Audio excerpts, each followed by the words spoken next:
Hi you guys, welcome back to my channel. Welcome to our Valentine's Day series. If you are new here and don't know what that means, hello, my name is Lonyea, and like I said, Valentine's Day series. So what that means is that every single day of this week you will get an array of different makeup looks. Some may be a little bit easier for you to accomplish than others, but you will get 5 different Valentine's Day looks that you can wear on a date with your husband, on a date with yourself, on a date with your friends, your daughter, your son, whomever it may be. Just a day for you to get glam, to feel good, whether you're single, married, divorced, whatever it may be. I just think of this day as a day of love. So with that being said, I did this look today. It's kind of like a little wing situation type thing.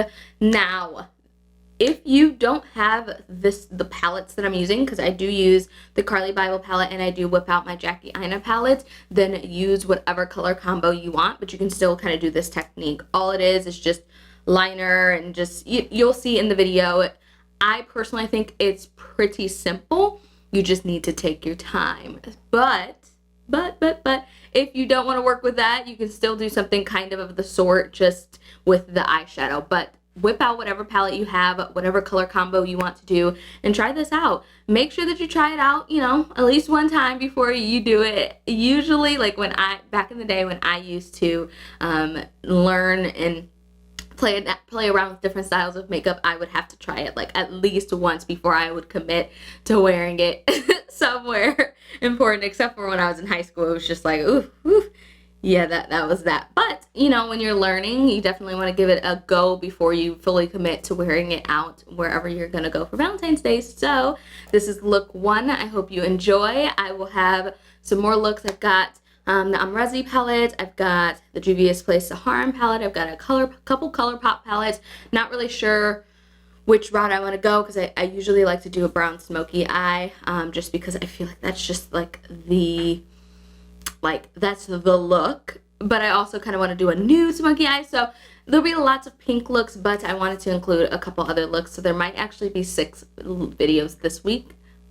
Might be. So with that being said, if you haven't already gone ahead and subscribed, make sure you hit the subscribe button. I'm going to quit chit-chatting. This is going to be hair and makeup. I didn't mention the hair, but it'll be hair and makeup. So I'll be applying this wig.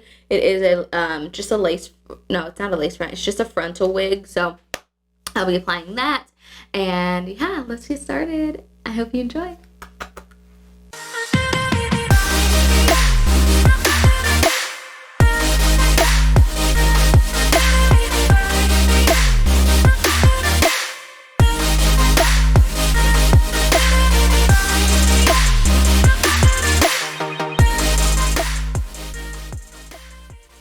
Hey, welcome back. So I'm gonna start by just wetting my hair. I just have some water in this little water bottle, and I'm just kind of drenching the hair. Usually I style this hair wet. It just looks a lot better.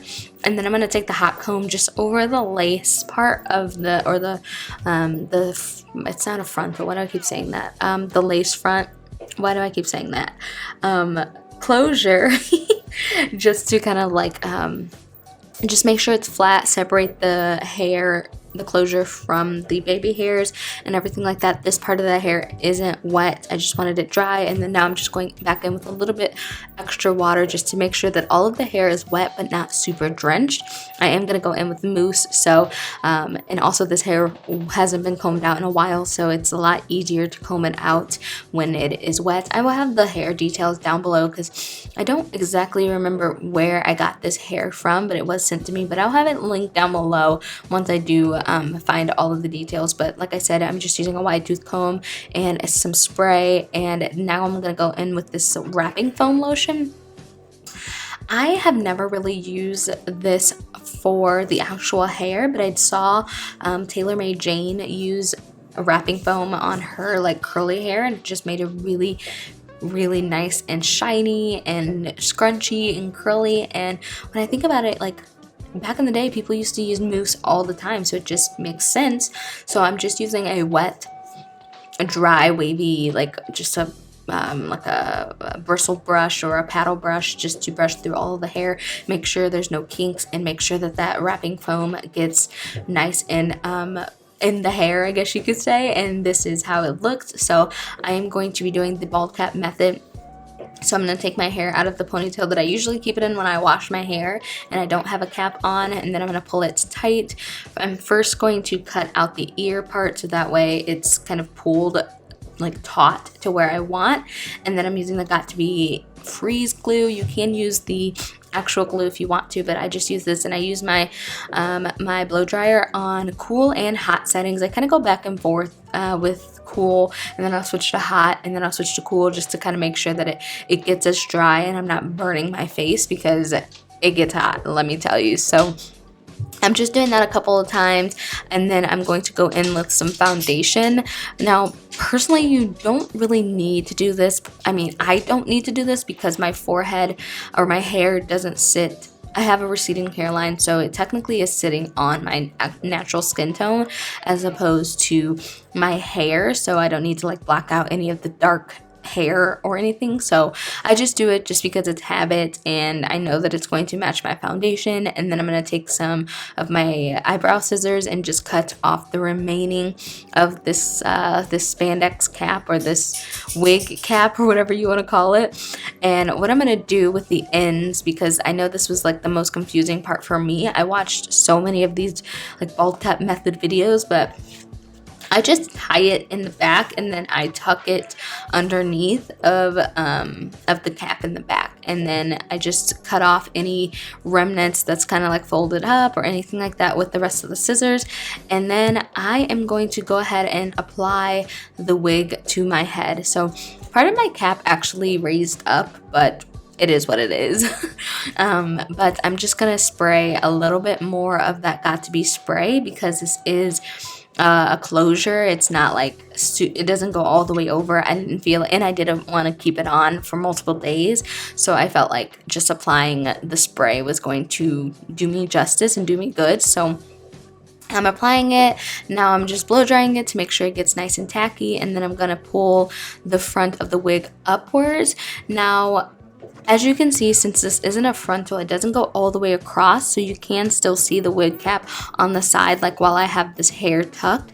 But, you know, once I have it down and on the sides, you can't see the cap or anything. And here I am just fixing the baby hairs. I was out of frame for a lot of this because I did have my mirror pretty close, so you can't see a lot of it, but you can kind of get the gist of what I'm doing. If you like baby hairs, go ahead and swoop them up, but if you don't, then just do what you like. And then I am going to fix one swoop and then use a hair scarf and just tie up the edges to make sure that the closure is secured to my forehead, and to also make sure that the baby hairs have time to set and settle onto my forehead as well. And then I'll take it off once I get started on my foundation.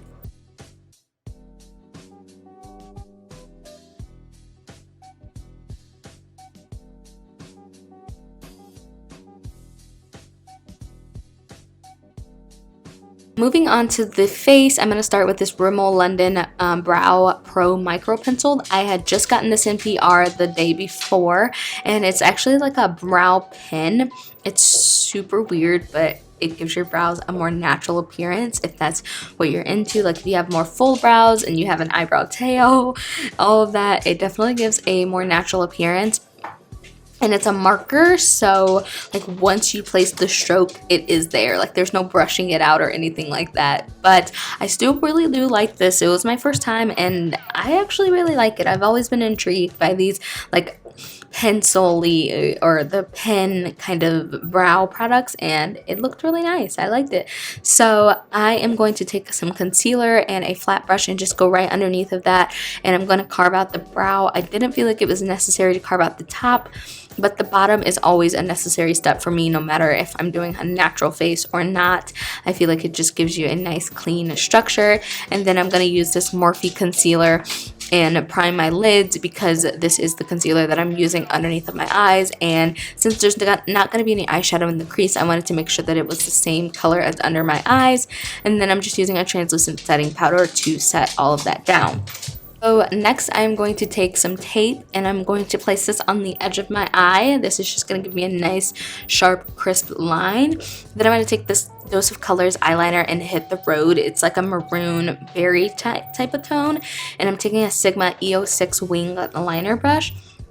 And what I'm doing is just following along my eye socket and just drawing that all the way down. And I'm not going to take this too far up, kind of like a cut crease. I'm going to take it pretty low down here and then swoop it out towards the tape and create a tail.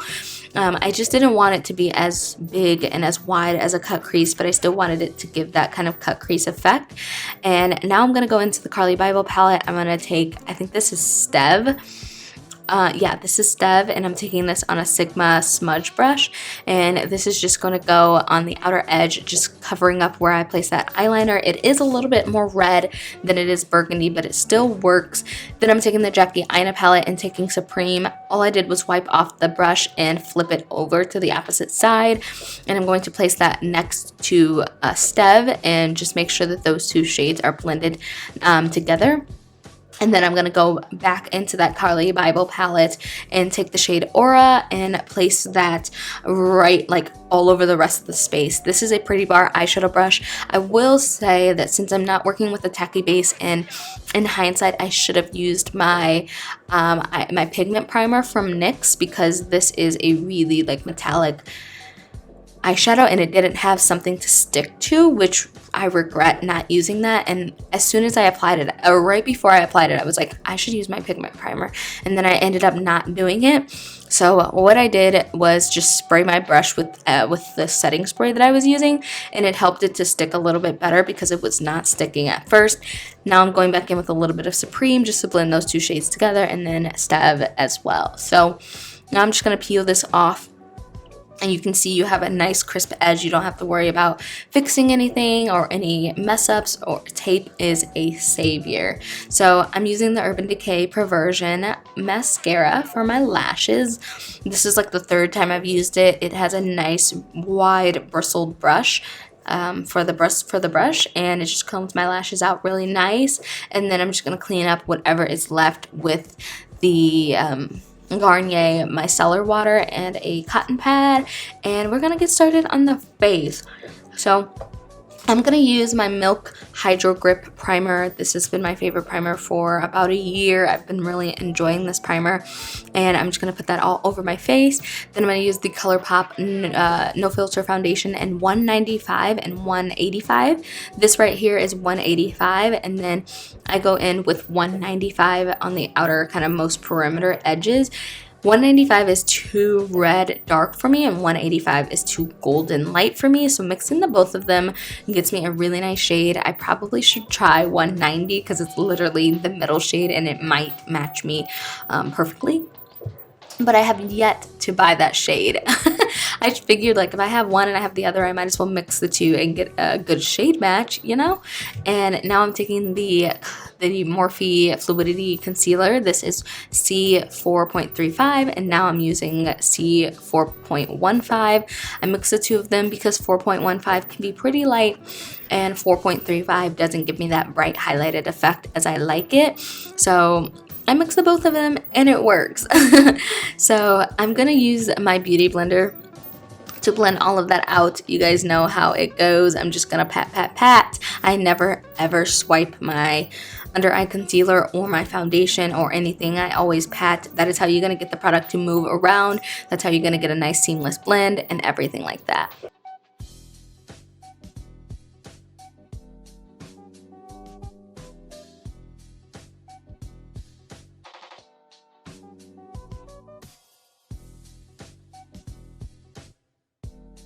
So moving on to the setting powder, I'm using the Kylie Cosmetics setting powder in yellow. I really like this setting powder. It gives me a nice bright under eye. It's not white, but it's not banana yellow. It's kind of right in between, and it works really well for my skin tone.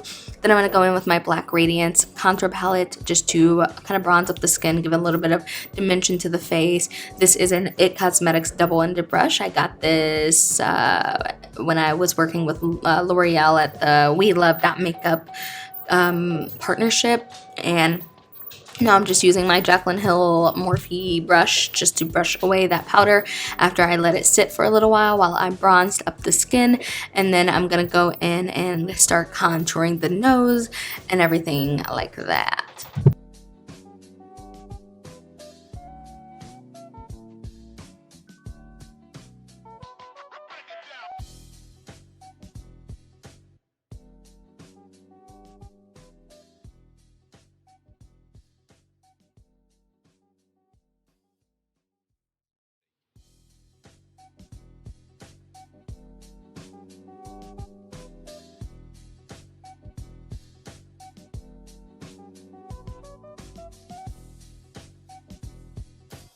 So now that I'm finished with my nose, I'm going to take this Pretty Vulgar blush. This is in the shade Hush Blush. It's a really bright pink, and Valentine's Day is my favorite time to wear blush because I can get away with wearing a bright pink blush.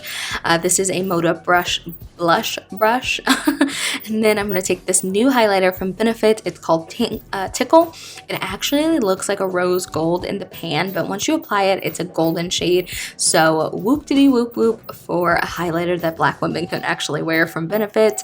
Yeah, I really like this highlighter. I've been using it a couple of times within the past like 3 weeks since I've gotten it, and it's really nice. I'm using my Stilazzi brush and then a double-ended pencil brush for my nose, and then this Pixie glow mist that I just got from PR. This is the first time I've used this, but it's not the first Pixie setting spray that I've ever used. It's pretty much the same as the other one. And then for lashes, I'm using Dream Chaser from More Lashes. And then for my lips, I'm gonna go in with a baby pink kind of lip color. So I like to ground my lip color with this NYX lip liner in Downtown Beauty. It's not too deep and dark of a brown, so it looks really good with a light pink. This is Dose of Colors Stone Liquid Lipstick. I personally like Stone better than Truffle, but I think Truffle would have looked just as good with this eye look because it has those pinky kind of tones with the berry tones, and I think it all turned out really nice. But I'm just gonna go in with the lip liner just one more time around the edges just to make sure that the pink didn't like bleed onto the edges, and then use that same flat brush with no extra concealer, but I'm just gonna run it around just to make sure that my lip liner didn't bleed. And then I'm taking Boie, I think it is. It's the light pink in this palette. It's not a really bright metallic like Aura is, but it gives that perfect kind of lightness to the inner corner and makes it pop. So after that completes it, you guys. I hope you enjoyed this first look of the series. If you did, please give the video a big fat thumbs up so I know that you like these videos, and I will see you guys in tomorrow's video for the next video. I love you, and I'll see you soon. Bye.